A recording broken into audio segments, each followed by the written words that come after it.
everyone! Welcome back to my channel. As what I promised sa last video ko regarding application with SSS UMID ATM Pay Card na magbibigay ako guys ng another video for the update once na mayroon ng update si SSS. Here it is! Today is October 6, 2023 and naglabas na nga ng notice guys si SSS with regards sa mga gustong mag-upgrade ng kanilang ATM UMID Pay Card. Good news ito sa iba and bad news naman sa iba dahil ang application na to guys ay hindi pa para sa lahat. Meron nga lang silang mga priority, list of priority kung sino ang pwedeng mag-upgrade ng kanilang SSS UMID ATM Pay Card. Kung ganon, sino nga ba ang mga member ni SSS na pwedeng mag-upgrade ng kanilang SSS UMID ATM Pay Card? Una guys, ang mga member ni SSS na nag-apply na ng SSS UMID regular card within the last 10 years. At nais i-upgrade ang kanilang UMID ATM Pay Card. Kasama din dito guys ang nais magpalit ng kanilang nawawalang ID and gustong magpalit or mag-change ng details sa kanilang card. Pati na rin guys yung mga application na sa kanilang UMID card na hanggang ngayon ay hindi pa nila natatanggap.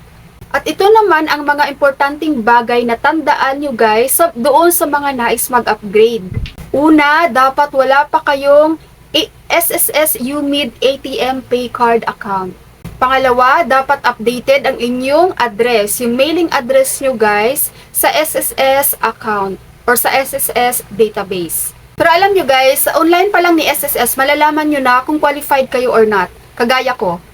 So, ang pag-apply nito guys is online lamang sa inyong SSS online account. So, all you have to do is mag-login sa inyong SSS online account.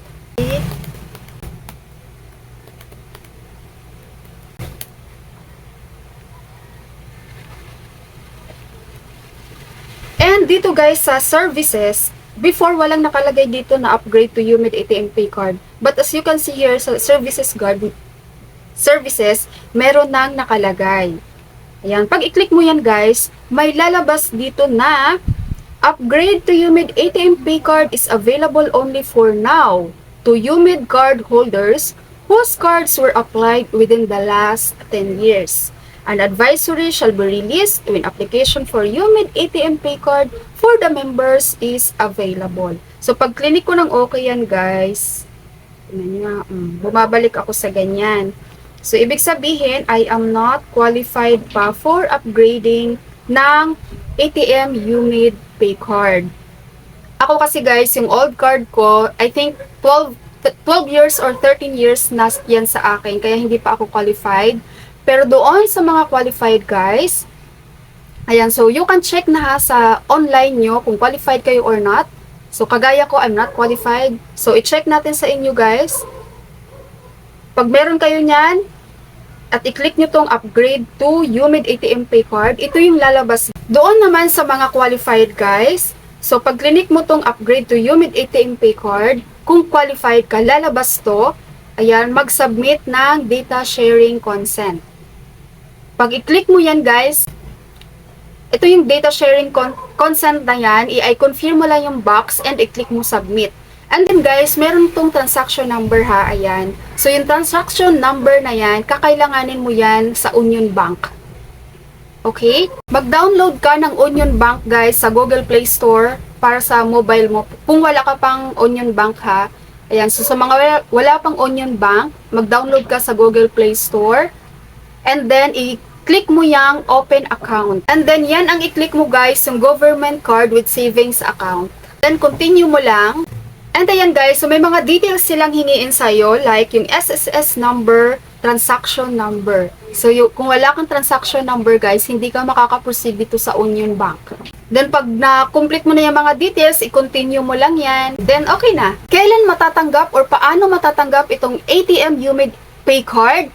Ito guys ay i-deliver lamang sa inyong bahay, kaya make sure na yung mailing address nyo is tama, updated. 1 month after nyo makapag-apply sa Union Bank. So, sabi ni SSS guys, so 1 month mo lang siyang aantayin. Once na meron na kayo niyan, automatic na magiging disbursement account nyo yan kay SSS. Once na meron kayo mga benefits na kiniklaim like maternity, sickness, loans, or whatsoever. And ang UMID ATM Pay Card na yan guys, pwede mo na yan gamitin na magiging savings mo pambayad mo sa mga grocery. Ayan, parang lang din yung regular ATM account sa normal na savings account. Okay, so yun lang guys. Today is October 6 and I'll make sure to you na ma-upload ko din to same day today.